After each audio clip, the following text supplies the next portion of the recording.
Welcome to the Core Memory Podcast. This is Ashley Vance. And this is Kylie Robinson. We've done one pod since the new year began. And today we're bringing in the big guns for the second one. Jerry Tworek of OpenAI is going to be here. He is something of a living legend in the AI space. This is Newsy. Yeah. He just left. Newsy. I saw a lot of people from OpenAI tweeting like, I'm crushed. I'm absolutely crushed. So yeah, he's a phenom. Yeah. Obviously, we will discuss this on the pod, but he led or was part of many of their biggest projects, huge on this era of reasoning that has come, is in part because of Jerry. So he's going to talk about his experience, I'm sure, and what he worked on, and then we'll see how spicy he gets. Yeah, here's hoping. On his OpenAI time. So anyway, that's what's coming. I did want to take just a little moment. So we're doing a bit of a different intro. Obviously, we're not doing our usual clip. But I think I shortchanged a couple things on the last pod, which is we've been at this for a year. Yeah.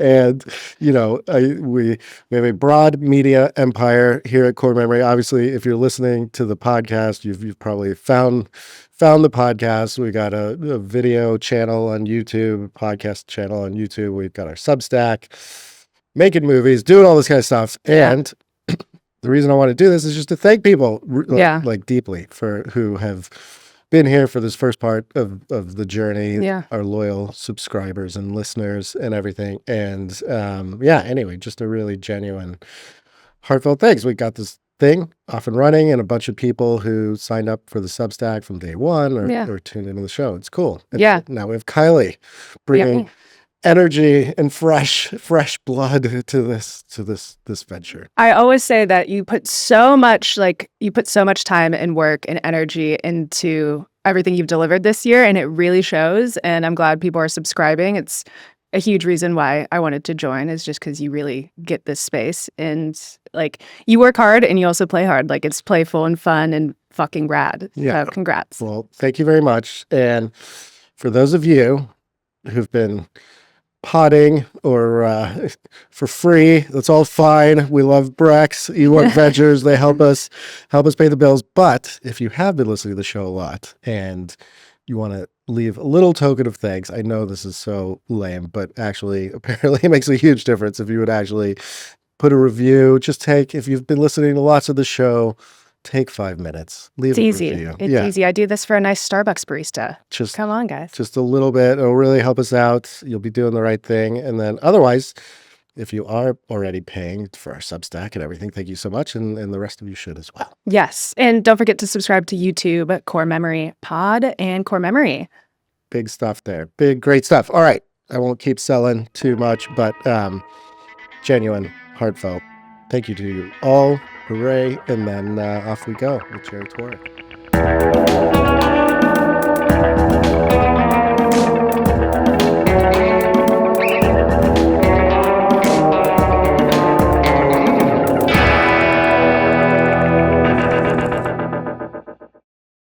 Jerry, hello.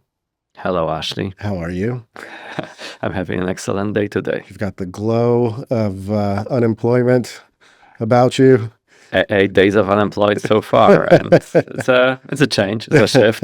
Haven't been unemployed for a very long time, but there are many upsides to it. Yeah, I'm spending much more time in the sun right now. Yeah, well, so this is your exit interview. Thank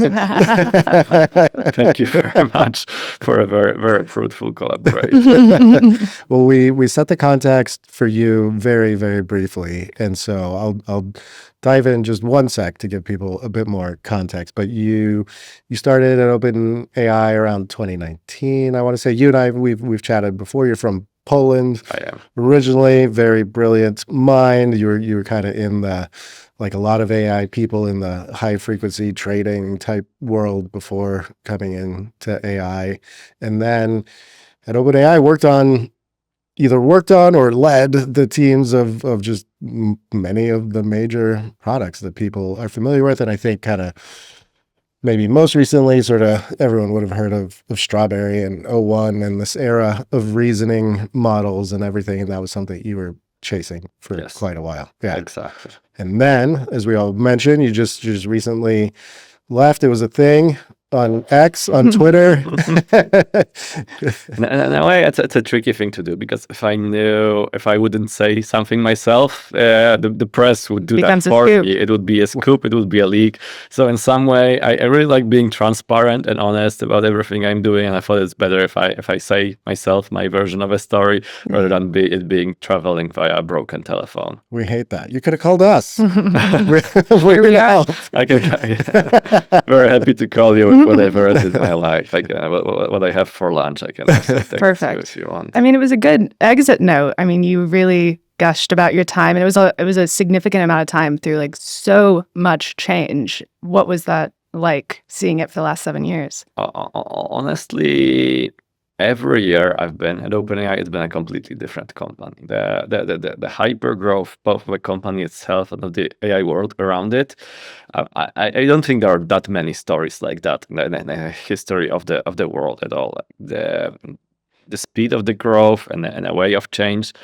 I think it's a really, really unique thing, and what I was able to see, I'm very happy that I could live through it. And as I mentioned, every period, every time was completely different. How many people in 2019 is like 30 people maybe?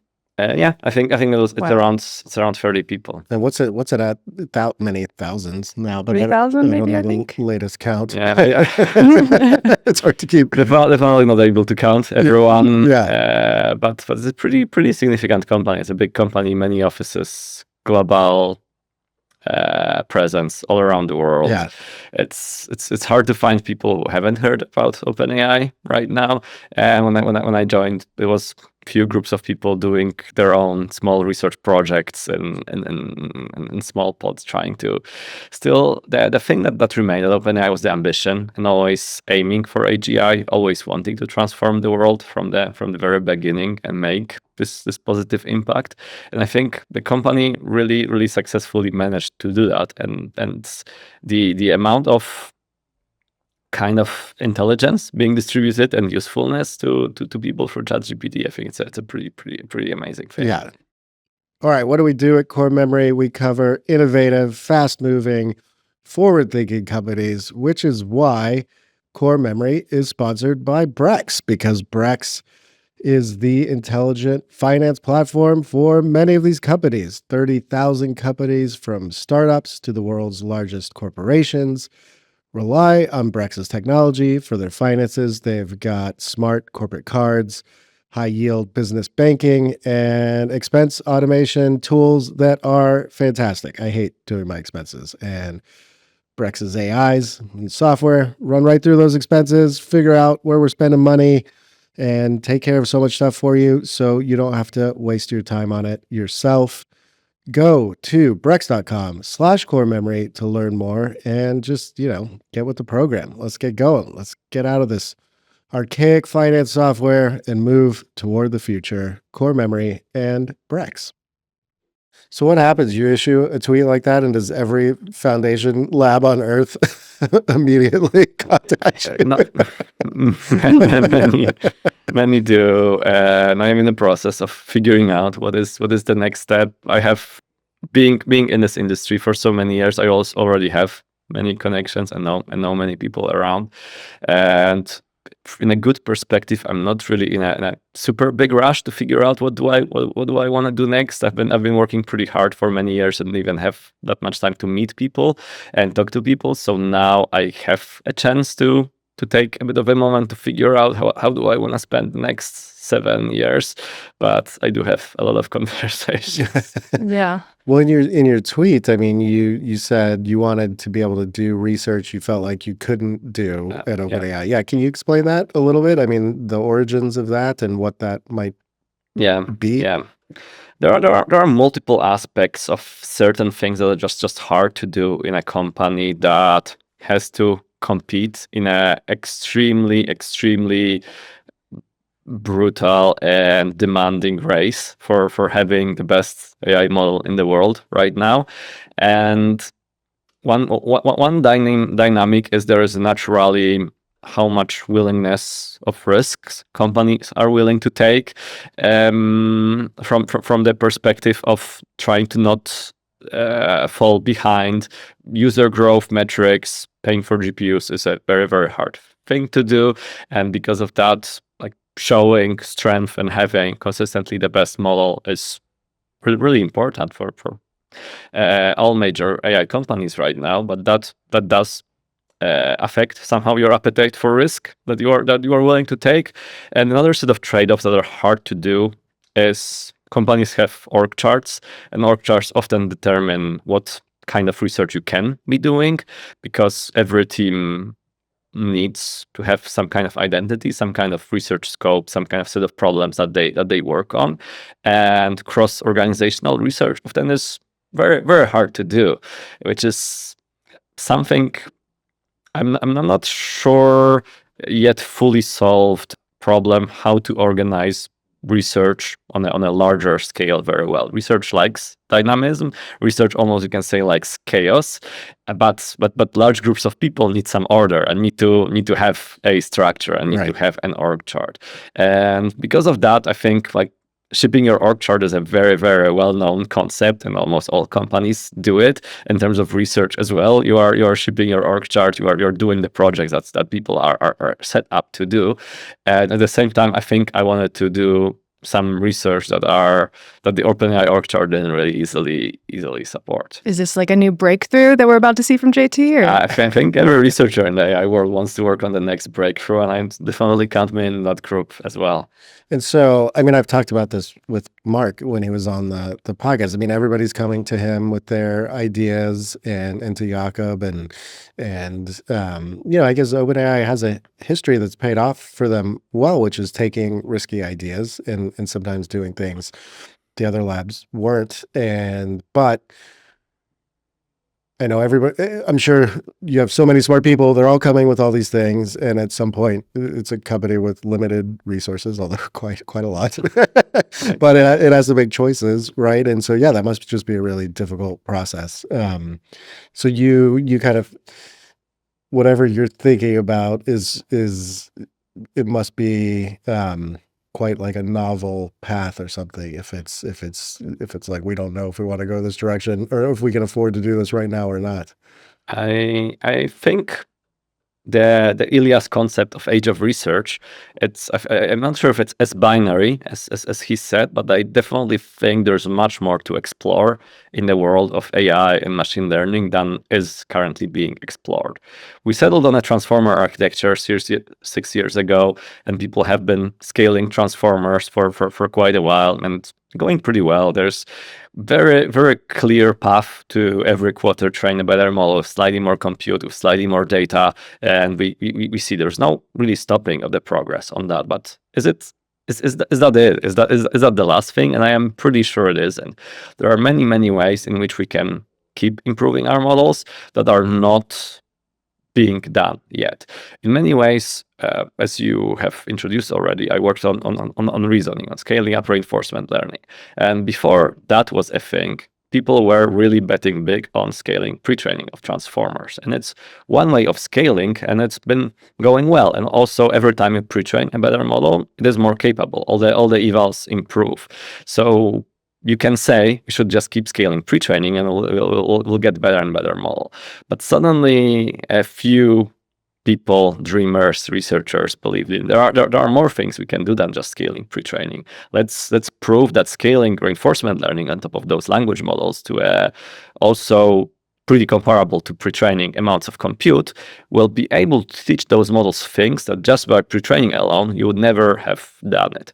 And thanks to that, we have all those amazing agents today automating work and solving problems that just pre-trained models would take excruciating amounts of compute and data to be able to do. So you invent new ways of scaling, and you get completely new capabilities that going for the pre-training scaling would take forever.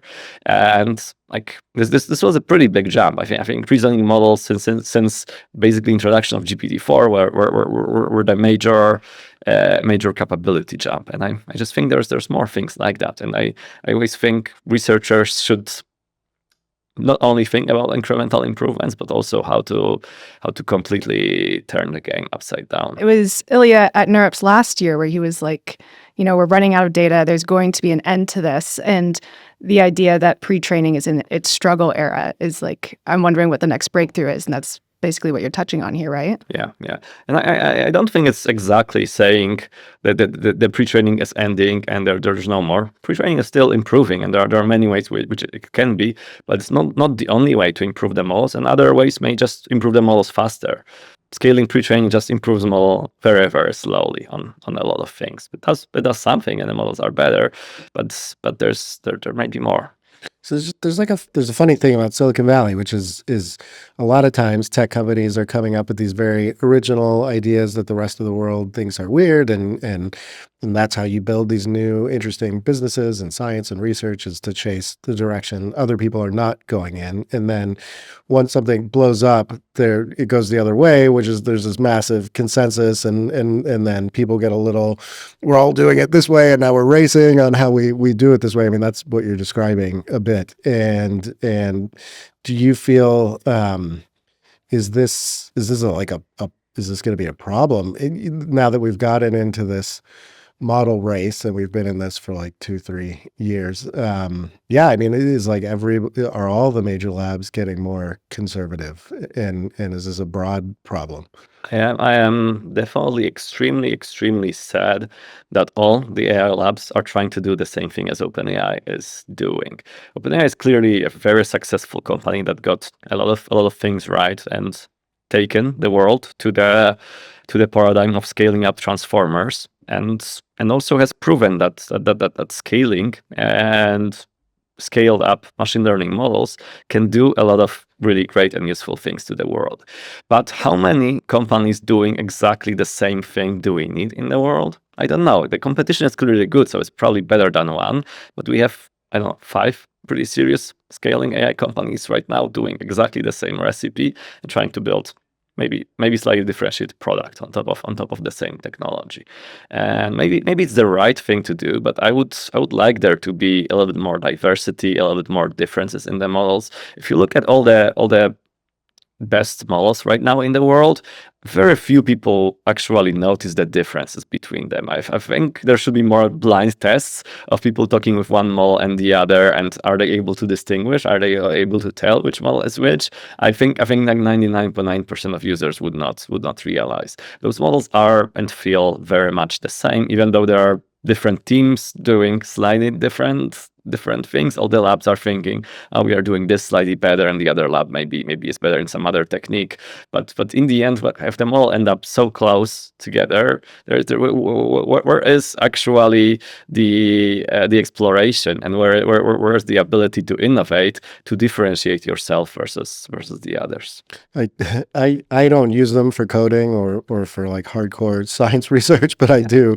I'm more in the word area, and then it is funny. I feel like a wine connoisseur or something at some point. I think I could tell the difference, but it's a narrow difference. But it's like I'll use Gemini if I'm trying to do this one type of thing, and then in ChatGPT if I'm trying to do this other thing, and Claude, and they all write like slightly differently. I was gonna say, for me, it's the personality that I notice the most. Like, I did just move to Claude fully recently, just because I like its personality quite a bit. It's not like overly verbose or gimmicky or trying too hard. It's much more direct, and I cannot get ChatGPT to change its language that way. But I agree that most people in the world have no clue. Like, they wouldn't be able to tell.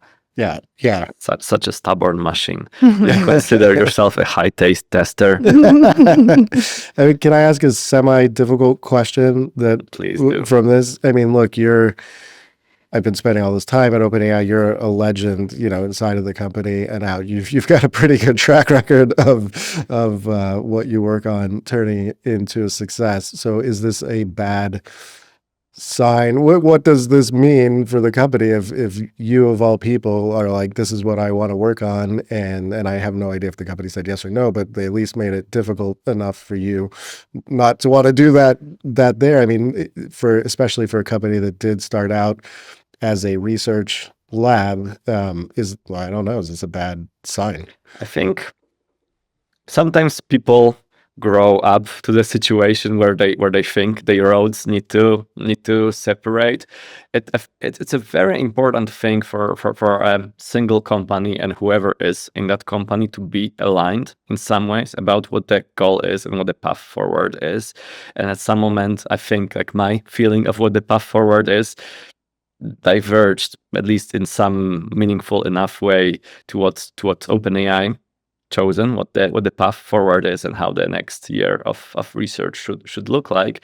And in some way, I think it's better to separate than really force yourself to work together in some for some disagreements that may keep then festering. That's why I believed that it's much better if different companies are doing the same things, because in some way it's an extremely important thing for a company to be focused, and it's very likely that OpenAI is doing all the right things. Maybe I just have some dreams that don't make sense, and I am too much of an optimist about what other things can be done, and that's very possible. And thinking about we need to focus and we need to do our core things very well. A lot of companies need to do that to survive and to go to the next stage. So that in a good world, there should be a lot of different companies doing a lot of different things, and specifically researchers for whom it is very hard to work on things they don't believe in should need to find a place where they feel the research they believe in the most is the history should prove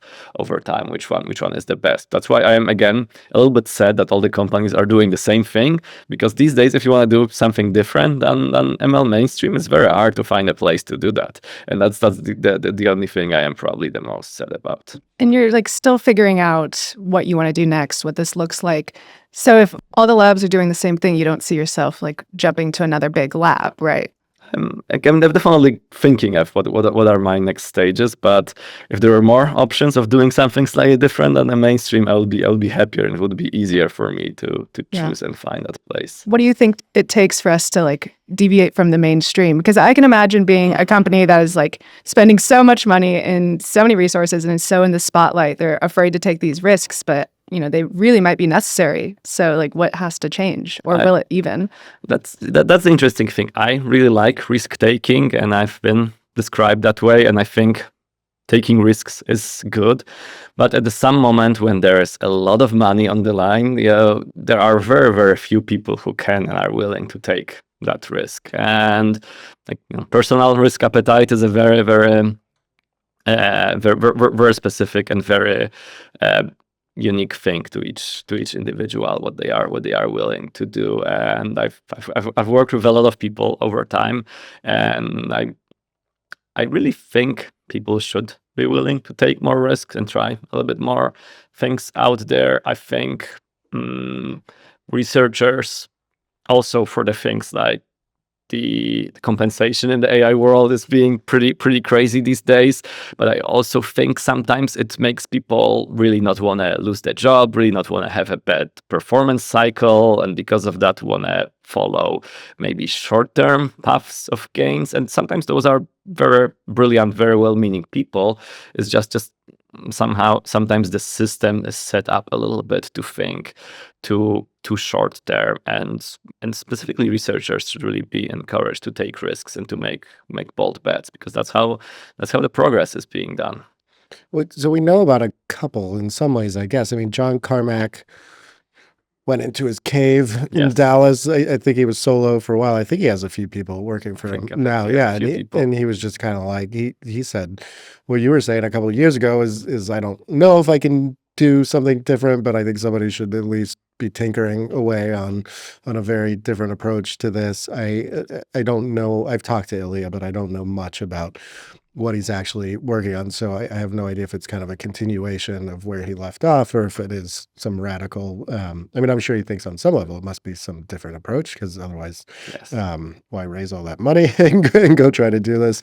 And then Jan LeCun seems to have a different philosophy. But I was always wondering, I mean, is this like a field, it's funny to me because in AI, in some ways it's old because it goes back decades, but this flavor of it is relatively new. When I talk to researchers, they're still like, if you read all the major papers, you can get up to speed pretty quick these days. And then But so sometimes I just wonder if there is going to be this person who's just like comes out of left field with some just radical new idea that pushes everything forward. Although it seems harder to do now that you have to have a state-sized data center to like to power things. That's the thing that makes it really difficult, and it's another interesting problem that would be good to figure out how to solve, because there is a lot of research happening in academia in the world. There are a lot of students doing a lot of things, but most of them are heavily under-resourced, which makes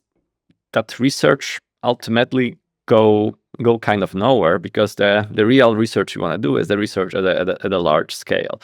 And that's one thing that makes me very happy, very hopeful in the world, that there does seem to be actually a good amount of funding going around trying to go for new interesting ideas, which some people are able to do, like John Carmack, like Ilya, like Jan. Those are exactly the types of things that should be existing right now and that should be funded. And not all of them will succeed, obviously, but some will, and that's how innovation happens in the world. For every reinforcement learning researcher, this concept of exploration versus exploitation is very well known. As even if you were optimizing our agents, there's a very big trade-off. Should those agents go for things that have been proven already to work, to the paths they know how to succeed, or should they try to do something new and try to solve old problems in completely new ways? And it's a trade-off. It's not an easy thing to do, but it's something that is studied and needs to be studied. And as much as we think about our agents doing that, we should also be thinking how we are doing this. To in the small club of super elite AI researchers, do people know what Carmack is up to? Do all you guys know, or is he? Unfortunately, I do not know.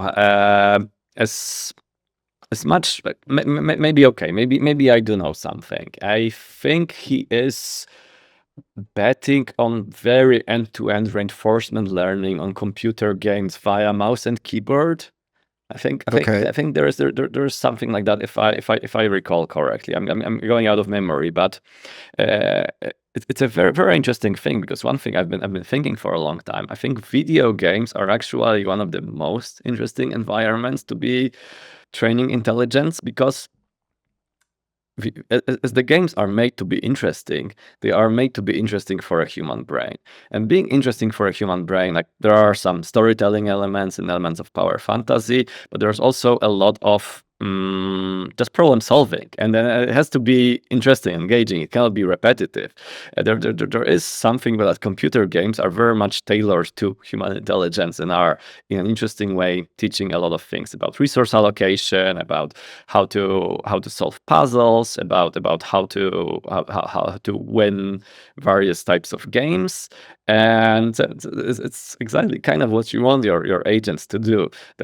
We still haven't figured out like really smart models to operate at a high frequency with this multimodal environment. There are some architectural limitations probably, but I think training AIs on video games is an excellent thing to do. Isn't that because Richard Sutton used to do a lot of stuff around not just video games but poker and things like that, and then I've been in his lab. I mean, he had more rudimentary video games than where we ended up with like OpenAI with Dota, and it feels like Demis has always been chasing this idea. So I mean, it's interesting that you bring that up, because it's kind of like an old idea where the labs for a little while were like, we're just gonna keep doing the best game and show off, and then it sort of fell out of favor in this more like ChatGPT era. And then you're saying maybe there's promise there after all, and what we should kind of like revisit this, or there is a common thread in science that the good ideas have a tendency of coming back up. It's much easier to predict ahead of time what is the idea that is important. It's much harder to figure out a good timing. There are a lot of things, and even at OpenAI, in the early days, we used to say, we can't say that the particular method doesn't work. Maybe it doesn't work yet. And reinforcement learning on games, when I was starting at OpenAI 7 years ago, was a big thing. Everyone was doing it, and it was giving pretty good results. We're able to solve games. We solved Dota, we solved StarCraft, AlphaGo is very, very famous moment. But those models And that was their clear and obvious issue. They didn't have that much world knowledge. They didn't understand our world. They were trained from scratch only for playing that game. And that is clearly not the right thing to do. We need to first teach the models about our world. We need to teach them about various higher level concepts than just reacting to pixel. Like the reinforcement learning from scratch is very much like a kind of monkey brain or a lizard brain trying to do stuff, and we want the models that have slightly higher level concepts of things. But after scaling up pre-training for many years, we can train a really, really good set of representations about the world around us, and now we should use that. That's the whole magic of the reasoning models, that they are building the tower of reinforcement learning on top of a very, very strong fundamentals on knowing the world from pre-training, and that's how things should be going forward. In the world models, I mean, Google's done this, and isn't that sort of what Jan and Feifei are after as well? Which Yes. makes sense to me. Like it makes sense that that's how we learn about the world. We don't just like live in a black box as babies. We, Yes. feel things out. So you're sort of bullish on that idea. That idea is very, very clearly the right thing. The interesting concept is, how do we combine the representations built from world modeling together with something like reinforcement learning. You do reinforcement learning to teach the model skills, which then you need for the model to operate in the real world. You need some ability to achieve your own goals, and that's what reinforcement learning teaches you to do. But to be able to achieve your own goals, you first even have to understand the world around you to then have even good ideas how to achieve your goals. That's why those things need to be coming together. And I think doing reinforcement learning successfully on a very well trained world model, whenever someone makes that work, it will be a very, very happy moment. Since day one, the Core Memory podcast has been supported by the fine people at E1 Ventures. They are a young and ambitious VC firm in Silicon Valley, investing in young and ambitious companies and people. Thank you so much to E1 Ventures for all your support. Not to totally put you on the spot. I mean, just for these things that you've been pursuing, I mean, is it possible to give us hints about like what you've found interesting and what's been calling to you, or is that going to reveal your new startup? I think there are two directions of research that I am the most excited about right now, and mostly from a perspective of, I don't think it makes sense to do the same thing that the labs are doing. I think there are still a lot of things that can be tweaked and improved in existing setup, but there are two directions I think are underinvested, or at least not done and appropriately resourced. Number one is architectural innovation of a kind. I think we are a little bit too hard set on the transformer architecture, and it's a great architecture. It's been very heavily explored, and people had a slightly hard time locally improving transformer and trying to figure out small tweaks to the transformer, and that will do better. Although there were some that were pretty successful. Obviously, sparsity is extremely successful. Various ways to make attention cheaper also have been pretty successful. But is transformer the last architecture to do all of ML? Pretty clearly not. As much as the set of authors of a transformer did amazing job and did define ML landscape for basically 10 following years, I think there is more, and I think there are other ways to train large models that don't look like transformer. Maybe look a little like transformer, and maybe don't look at all like transformer. And I think it's a problem something would like to do. And if no one else does it, I will roll my sleeves and try to solve it. The second thing, which is much more popular problem, but I don't think anyone does it very well, is continual learning and figuring out how to really bring test time and train time together. Very clearly, we as humans operate that way. We don't have a separate learning mode and mode of answering questions. Everything is happening continuously and all the time. And I think our models should look like that a little bit more as well. This is probably the one of the last few important capability elements before we can meaningfully call our models AGI. If they don't learn from the data they see, they still feel kind of limited and dumb. Speaking of AGI, the last time we were potting, I was saying that I don't hear about timelines as much as I once did about a year or two ago. It was Yes. way more hyped up to talk about timelines, and even talking about AGI, it's sort of fallen off. So I'm curious. You call yourself a cautious optimist about AI. So where do you think we are on the AGI timeline? Yeah, my personal take here is I have slightly updated on in the perspective. I always believed scaling up reinforcement learning is a necessary part of getting to AGI. And maybe a year and a half ago, I was dead set. We scale RL on our models, it will be AGI. And I definitely had to update a little bit about it, but some of the things you only see after you are at that next stage, that's and we have to admit today's models are very, very good in many, many ways. And the fact what they can achieve in coding, vibe coding for me is favorite hobby, and you can code so many things very, very quickly. For some of the people 10 years ago, if you show what we have today, they would call it AGI already. So I don't think talking about AGI is that out there and that crazy anymore. But at least for my definition, the current models are not AGI still because the continual learning hasn't been in any way integrated with our models. At the same time, from where our models are, also even things like multimodal perception, can we call the models AGI even if they are very good at text understanding and very good programming, if they don't see the world out there or cannot watch a video and understand it well?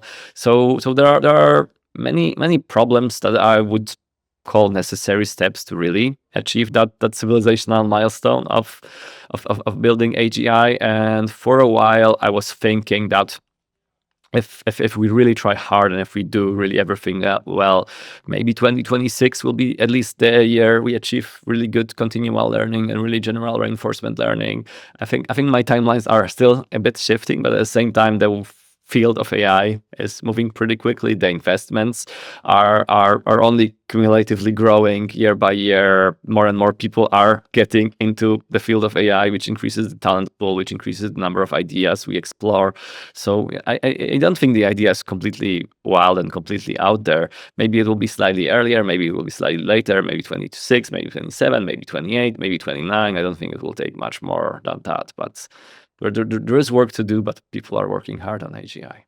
I mean, what you were working at, unless my memory is wrong, I mean, back before Strawberry was a thing, I mean, it was kind of like the Q start thing, right? Yes. And so it's getting talked about during the coup as like this, Ilya suck, people suck, Q star, and they knew the AGI was here, and it spooked everyone. I mean, is it just hearing you say what you did now?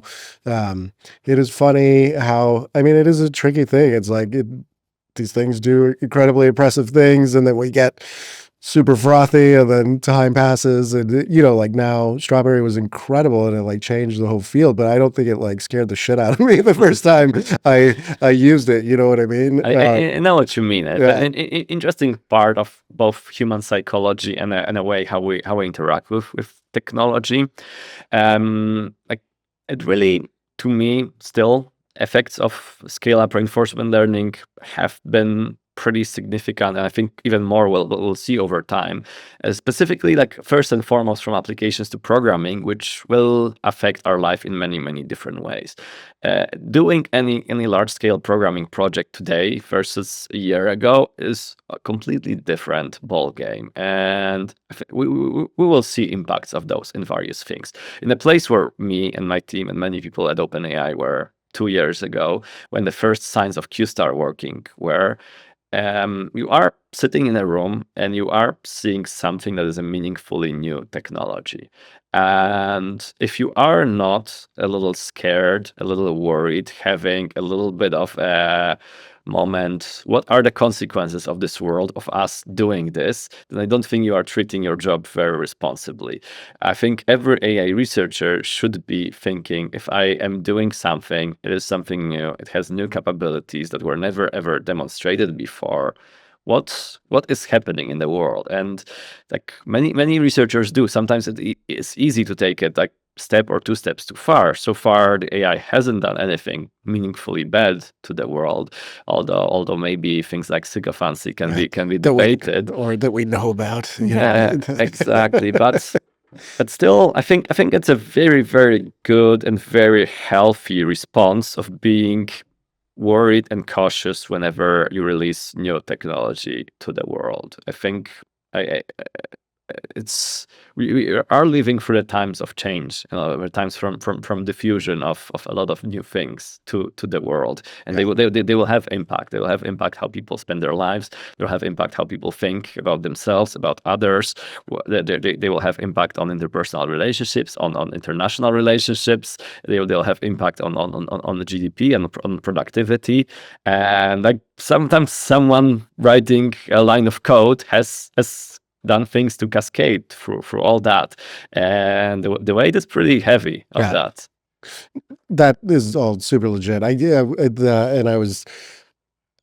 think we've talked about this a little before, but I was always trying to put myself in your shoes as the Coup thing is like, being unpacked. Poor Kylie and I are like spending that week trying to outbreak stories on each other, and then just to see this thing that you created now being talked about in the press, and it's getting interwrapped in what's essentially like a soap opera at the same time.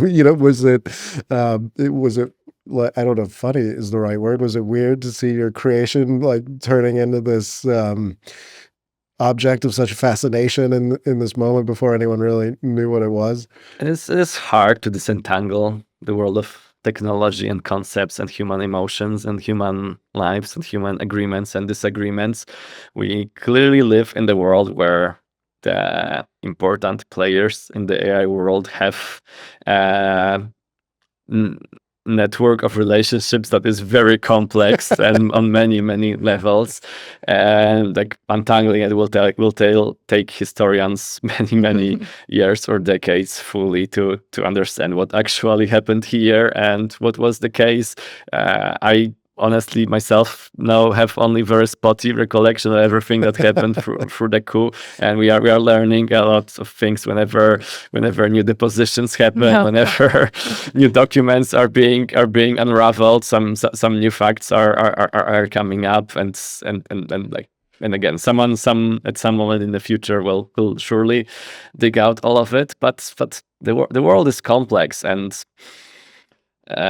again, like there probably is a healthier way to talk about technology and find a good discussion forum where those disagreements should be fleshed out in some way. But we live in a world where there's no solution, there's no perfect way, and that's how. What, you don't think X is like the ideal medium to I personally really enjoy posting on X and like sharing my thoughts with the community, with everyone around. But it's also not a completely serious place. So there's always it's always half joking, half serious kind of thing. But what's the right solution to if one person has worry of something is too dangerous to continue working on it, someone thinks, oh, maybe it's the right thing to do because if it will increase capabilities, the third person thinks, oh, this is not even the right research because we should be doing some other research. And in a world of technological progress and research, a lot of those things are unknown. No one knows the future. There are only thoughts, convictions, and dreams. And with that uncertainty, we need to live, and we need to somehow often agree to disagree in a lot of ways. Yeah, and given like the media attention to Q Star at the time, it was like, what did Ilya see? All that. It's just so much hype, and it feels like it's only gotten more intense month by month. And I'm just curious what you think, because a lot of us on Twitter, we're both very much on Twitter, and we both have partaked in the hype. So what do you think about the hype? Should it die down a bit? I personally think that we should dial it way back. I know that you do, but at the same time, if someone told you 7 years ago OpenAI will be $1 trillion company, building data centers on a scale of the largest infrastructure projects ever, having one of the largest web products in the world, everyone will be talking in AI all the time, you would think those people are crazy. This is hype. I kind of genuinely think the hype is in many ways substantiated, and sometimes it overshoots, sometimes it undershoots in many ways. But AI is important. AI needs to be talked about. I don't think like anyone right now believes that AI is an unimportant topic to be. I think whenever that was a few years ago, there were definitely many people thinking that way. It's clearly determined that AI is probably one of the most important topics in the world to be discussing and thinking about it.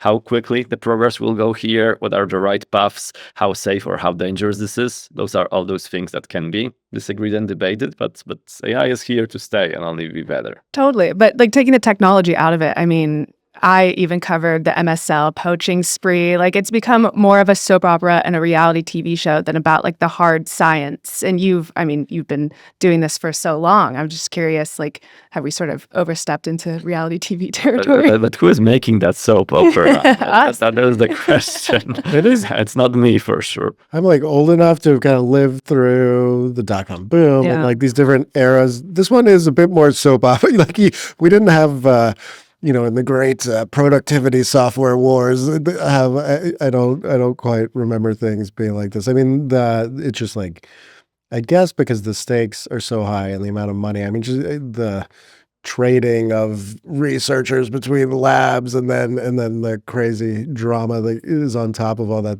This all does feel. This is this is what struck me about the whole thing this entire time, is that I feel like San Francisco is in a we've almost like it's this own reality, not fully in like a bubble sense, but of like we've all talked ourselves into this is the final product and the stakes are so high and you got this race and it could be great, it could be terrible. Like everything is so supercharged that I feel like it comes with all this extra baggage, right? So I think it is sort of like different. I remember the dot-com boom was really just sort of started from this place of like, this is cool.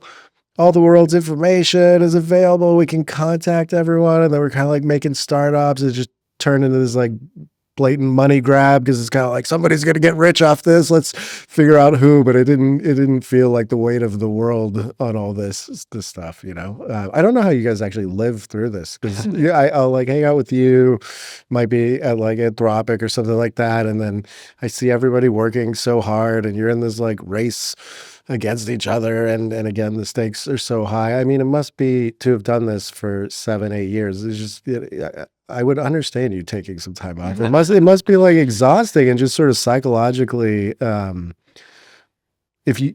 if you do buy into that, it has to take a psychological toll. It definitely does, but I can tell you, I heard at some moment from someone even more experienced than me of dealing with stress, that Jerry, it's like a push-up. Every time you go through a hard, stressful moment, you get a little better at dealing with it. And honestly, I think I've learned extreme amounts of mental and emotional resilience through 7 years of doing it. I really feel I can disconnect from a lot of noise and a lot of BS and really try to stay constant and steady in the face of whatever it's happening, whether the company I'm working is imploding or our researchers are moving or projects are reallocated.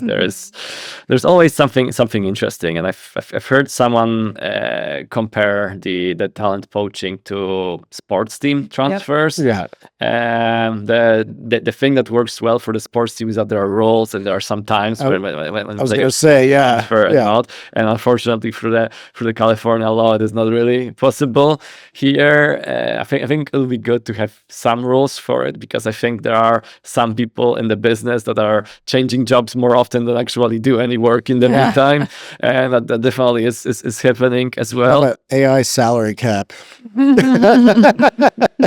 But there are some people who are doing that, and there are some people who are doing the work still and trying to push the frontier forward. But AI is a big business, and there's no way denying that. I was telling Kylie, we need to come up with a list of all the people who have worked at every frontier lab. how long they stayed at each one, and there must be at least a handful of people who Definitely. made the entire tour of Definitely. the Bay. Yeah, God, it's crazy. Can we talk about the Polish Mafia for a minute? Please do. I mean, when I first started working on this book, and I got to like, we're talking about 2018, there were 30 people or something. It was like this incredible number of this original group of people came from Poland. They were math gurus. Some of you guys knew each other growing up, some didn't. But yeah, I mean, I guess this is like a reflection of the old Soviet education system just being so fantastic and having all these math-minded folks, and or it's just that like one person went and you guys all knew each other and ended up at OpenAI. So first and foremost, I personally didn't know anyone from OpenAI before.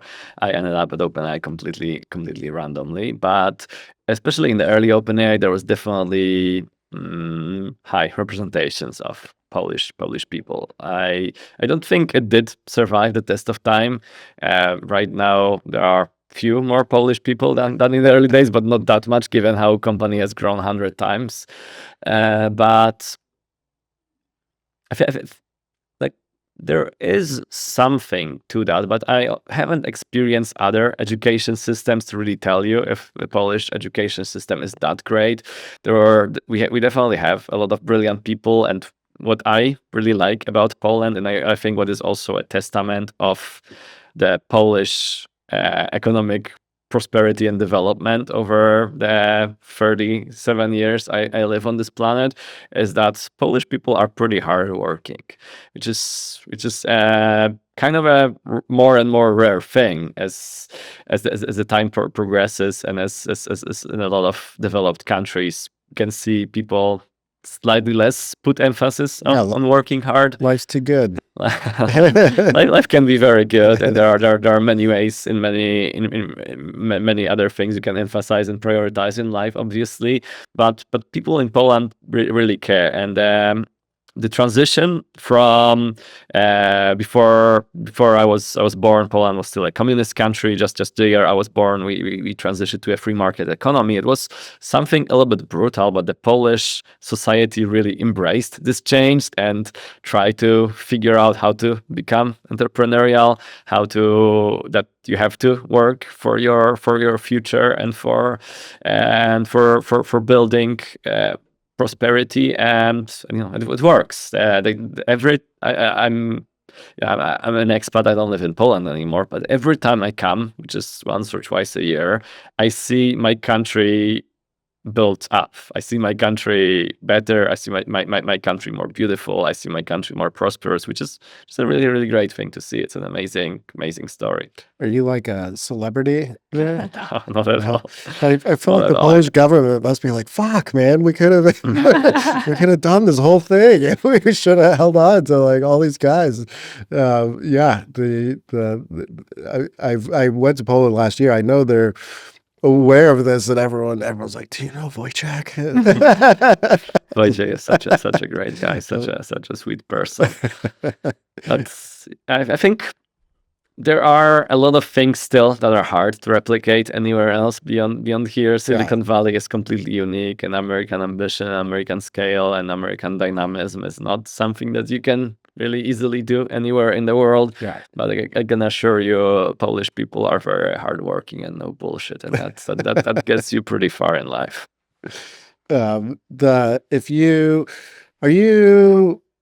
Are you impressed, surprised, or not about Google's kind of comeback here? I mean, it seems like they've gotten an awful lot of things right. Did you guys always just assume that would probably be the case? They'd figure their shit out and do this, or has this been a surprise? Personally, what I think you should consider Google's comeback. I think it's OpenAI's Fumble. I think OpenAI, as much as this company does a lot of things wrong, I think it stumbled a few times and executed more slowly than it should have. In an ideal environment, if you are a company that is ahead and has all the advantages that OpenAI has, you should always stay ahead. But if you make wrong decisions along the way and someone else makes the right decisions, which Google did a lot of right things, and you have to understand Google has a lot of advantages in terms of hardware, in terms of talent. Like when OpenAI started, Google was clearly number one in almost all machine learning aspects and research directions. And the way how OpenAI was able to differentiate itself was mostly about research conviction on a particular direction, a particular bet. And it took surprisingly long to the world to realize that this is a good conviction and this is a good bet. Because even when GPT-2 was trained, when GPT-3 was trained, when GPT-3.5 was trained, no one really cared that much. You went to NeurIPS, you talked to a lot of researchers. OpenAI was already kind of cool, but other labs, well, yeah, we'll replicate at some moment. Those language models are interesting, but that's kind of it. Only when OpenAI started making money out of ChatGPT is the moment where other companies were, okay, now it is profitable. We really need to do it. But it gives you an enormous amount of time from starting to build technology to actually commercialize it for the others to, okay, we really need to do it. And very clearly Google started treating seriously at that moment, training large language models and through OpenAI fumbling its lead, they are very, very close now in capability and in terms of models trained. So great for Google. Congratulations for everyone who managed to turn those teams around and make them execute well. That was definitely a lot of great work. What were the fumbles? I'm trying to rack my brain because I remember covering like when you guys launched search, when OpenAI launched search, like Google's so dead, and I was like, I'm not sure it is, but what fumbles? I don't want to talk too much about internal decision making and what were right decisions, what were wrong decisions. But again, I think in a good execution scenario, if you start ahead, you should stay ahead. But you do think there were technical mistakes because there was a lot of corporate drama that slowed things down on some levels. I've talked to enough people at OpenAI of just dealing with how this company was going to like move forward, and then there would be periods of time when a whole bunch of people who were important would leave, and so but it sounded like you were talking more about like technical things that you think. Those things sometimes are related. Technically, I don't think people leaving should be that much of a problem, but sometimes it's a symptom of a problem. I don't think it's a problem in itself. In a lot of companies, people come and go, people leave, and it should be a regular course of business. But if there is something that people say, hey, someone is doing something wrong, and that's why we don't believe in this company anymore, or we should leave, then there's probably something there. But yeah, as I mentioned, I think there clearly were certain things that were done slower than they could have been in the meantime. If the large labs, as you've argued, are doing the same thing for the most part, and then Meta is kind of a latecomer to this in some ways. I mean, obviously they've been in AI for a long time, but clearly made a bet that they wanted to do this a different way, and then we're poaching talent from all these other. I don't know enough about exactly what Meta is doing, but it doesn't strike me that they're going out on a different path. They're just trying to follow the same path. Is that just seems like a fundamental? I mean, that just seems. I don't see how that can end super well. You're just kind of late and doing the same thing as everybody else. Or do you have a feeling that they do have a different approach to this? Yes, I'm not super familiar with their strategy, obviously. So I don't know, but like my impression from the outside is that they realize that scaling up, like you can take two different approaches almost of what you want to do in the world of AI right now.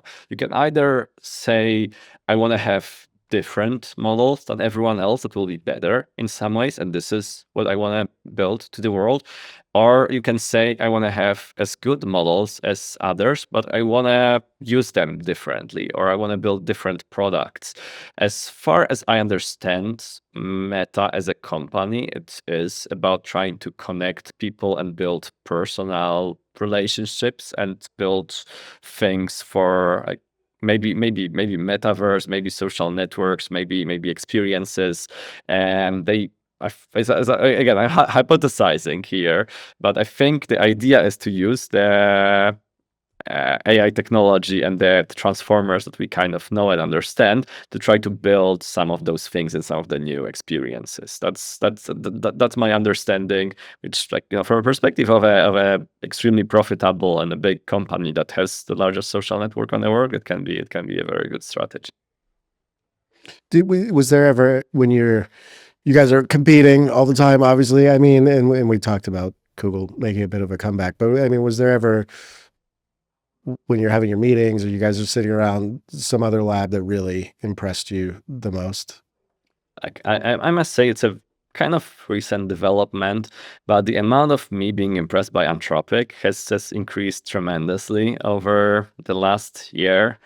I never was a person who pays that much attention to personality of a model. Although I've heard that Claude's personality is great, maybe. Pretty good. I don't know, but what they did with coding models and coding agents and the brand they're built for that and the amount of happy developers they have is something absolutely, again, like amazing achievement. And they did that. They also started from behind of OpenAI, more compute constrained, smaller team. They have a focus. They had a great execution. They had a lot of issues with procuring good compute, good kinds of compute, and they managed to build products that are absolutely excellent. That are changing the way how people both develop software as well as far as I understand, improve meaningfully enterprise productivity. Great job. Congratulations. They do seem to be having a moment. Yeah, everyone I know talks about Claude Code, and I just interviewed somebody who's keeping a plant alive using Claude, the first living thing being kept alive by an AI model. But I think I don't know how they make something that good that it's so universally loved since ChatGPT is Claude Code. And Kylie broke the story on X being distraught that they were getting cut off, from using it. And Same thing happened to OpenAI. Yeah, and Elon, he kind of copped to it. He's like, yeah, we're using it too much. This is a wake-up call. We got to get better at what we do. So I assume, I mean, this seems, I don't know if it's universal, but it seems like lots of the labs are in fact borrowing from this tool. And so, yeah, I don't know. It just hopefully cutting them off means we get better Claude codes in the world, 1 million Claude codes. Yeah, in OpenAI, we are developing Codex for a while. It's our own version of Claude Code. And I think it's pretty good as well. I haven't, in an interesting way, I haven't used Claude Code that much myself. I was employed at OpenAI, so I don't really know myself. But I was trying to be nice. Yeah. So I really don't know, but I think Codex is pretty good. It's also it's not a bad product, but like, just judging from a Twitter sentiment, Claude is really loved by the developers in the world. So I think this is fair based on our previous conversations, is like you kind of come from this intellectual place and interest in science. Some of the reasoning work had its roots in you wanting to create AI scientists, and this has been a passion for you for a long time. When I saw your tweet that you were leaving, there was part of me I was like, I was wondering if you want to stay in this foundational model race, or I hear you're more interested in going in a different direction. But I kind of wondered. I could see you going off into biotech land or something like that, and pursuing this in a quite different way. If I could clone myself and do multiple different things, I would really love to. But like the long story short, at some moment I woke up and I realized I'm pretty happy and pretty proud of what I have achieved in my life. But what I want to do right now is try to take one or two really big research bets and try to make them work. I think people should be willing to take risks, and then from what I at least have seen, I am one of the people with the highest risk tolerance to trying wild out there ideas, and I think I should use that for something good. When you talk about that, like, I mean, how long would it take to bring something like what you have in your mind to fruition? Is this like a 1-year project, or what you're talking about is you're saying it's so risky because it's like I'm willing to put 4 or 5 years of my life into chasing this thing that may just not be better than what exists? I'm definitely willing to put a lot of time. At the same time, I think people should execute quickly, and doing things slowly is no reason to be proud of that. So I would like it to be much faster, just for the virtue of executing well on the research project. But the important parts really are what I mentioned before: focus and conviction. If you do a lot of different things, very often you do them each one, you spread your attention, you spread your resources. And as much as the research labs very often like telling the story, how compute constrained there are and how much research is slowed down by compute, I think it is a part of this story, it's a meaningful part of the story, but very often it's a lack of focus, and in the end you can spend your attention on only so many things around the day. And I really like telling researchers I was working with, run fewer experiments and think about them harder, because just sometimes even the time, literally hours you spend looking at your experiments, nothing running, just analyzing the data more, can lead to breakthroughs more than running more things. So OpenAI or whoever has all this compute and it's just being spread among too many projects. Like you there is actually enough compute there if it was being dedicated to a smaller number of more important things. Again, it's a bit of a risk taking and conviction. If you have 3 projects and one of them succeeds, then you are good, and you have done something good, and maybe the 2 other things you kill. If you do 3 projects and 3 succeeds, really great. If you do just 1 project, it goes much faster, because you can focus more, you can have conviction more. And if it doesn't succeed, you are kind of screwed. If it does, you have the best model in the world. And for OpenAI, it is slightly hard right now to be able. We are focusing all of our company on something new and something different, and we don't care if Gemini will have a better model next quarter. It's just a hard thing to do. And it definitely takes a specific kind of person to be willing to try something like that. And that's I think the story here. Yeah. Yeah, and I know you can't talk about the secret sauce and all of that, but I am curious, like, in my mind, the bets that they're going to be making are the ones that make them a lot of money. I mean, the news that ads are coming to ChatGPT has, sort of broke the internet today, and I'm wondering, like, what direction can we see them going in? Where are they putting their resources even broadly? Well, I don't think I should and can talk anything about OpenAI's plans. That's fair. Do you think any of these model companies will have the courage, or maybe courage is the wrong word because maybe it's a bad decision not to put ads in their models, or is this all inevitable? It's a business strategy, and I work on training models. Yeah. Okay. And sorry, I'm not trying to browbeat you here, I promise, because I know we talked about some of this. Just as we've gone through this full conversation, I am still trying to wrap my head around this a little bit. Like when you're talking about what you want to do and pursuing these new avenues, and I know we talked about some of this, that you do have to have all this horsepower. So yeah, I'm still, and maybe you don't know yet. I'm trying to picture if this is Jerry testing these new ideas on his own, or if you feel like for the kind of stuff you want to do, you sort of like have to be somewhere that has, enough oomph to make that happen. This is the number one question I am trying to understand right now. Every AI research still needs GPUs, Yeah. it needs flops, and I need to think what is the best way. This in is the- Poland's in the world. opportunity. Yeah. They need to give you like the national data center. Wouldn't be maybe that bad of an idea. Yeah. Yeah, I'm really trying to understand. I know the types of research I want to do, and I'm trying to figure out and understand what is a good way to do it. Let's make this happen. Yeah. Poland, Lock in. get Great- yourself Great country. a data Lots of center bright and people. give it to Jerry, man. I think this Makes is perfect I would do it if I were them, actually. Okay.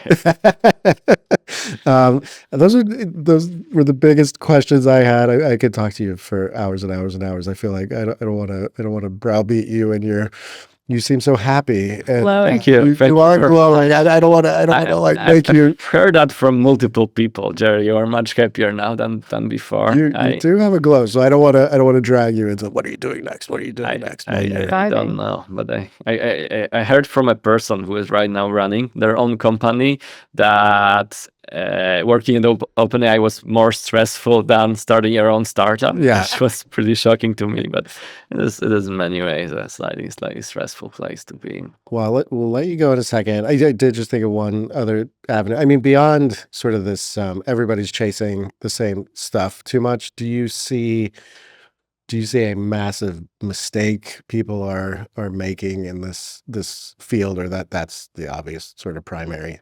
I don't think there are massive mistakes. Like it's hard for everyone to do massive mistakes. There's only a question: how much do you try to explore other things versus how much do you keep roughly doing the same thing what you've been doing? Yeah, I asked that a bad way, and maybe this is a question you can't answer because you already know the ideas that you want to chase on your own. I was wondering if there's a couple things that have come out in research that you felt are like underappreciated ideas that the world hasn't paid as much attention to as maybe it should.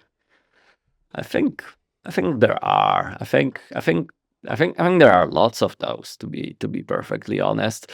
But like the most important thing the ideas need is a little bit more attention, a little bit more compute, a little bit more Attention's all you flying need. around. And I think there's some slightly unique thing that a lot of researchers like doing the work of 0 to 1, and a lot of academic research has done that, where you create some completely fresh idea, you show that it somewhat works, and then you put it in. And I think what I really specialize with my team at OpenAI, and what I think we did a really, really great job, is taking research from 1 to 100, taking new ideas that are different, that we haven't done before, but and have been a little bit proven, and figure out how to get them to work reliably at scale, training frontier models combined with a lot of other things that also are involved there.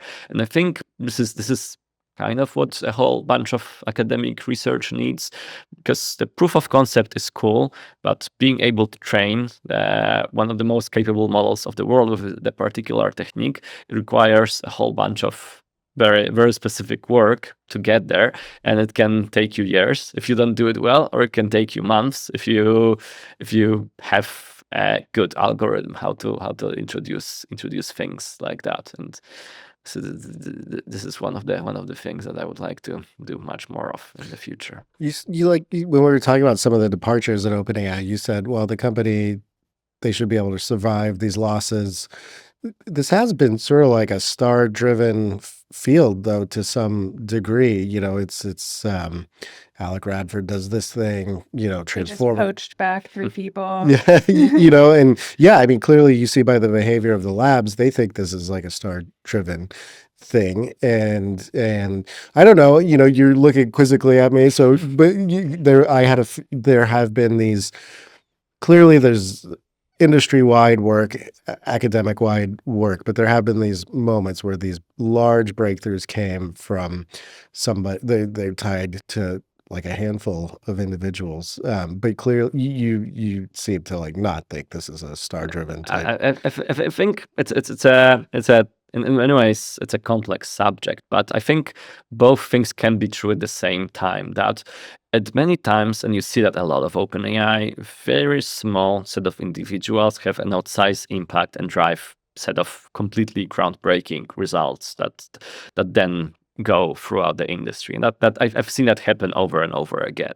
At the same time, whenever I see people changing companies, I very rarely see it actually being that impactful on the companies. I really think the company's identity and almost like a company's way of operation is what is actually the real research engine, not that much as this particular researcher here or there. I really see the researcher that hop between companies usually like are not that productive then, even if they so often did great work in the past, and they suddenly become a little more preoccupied or need to spin up or are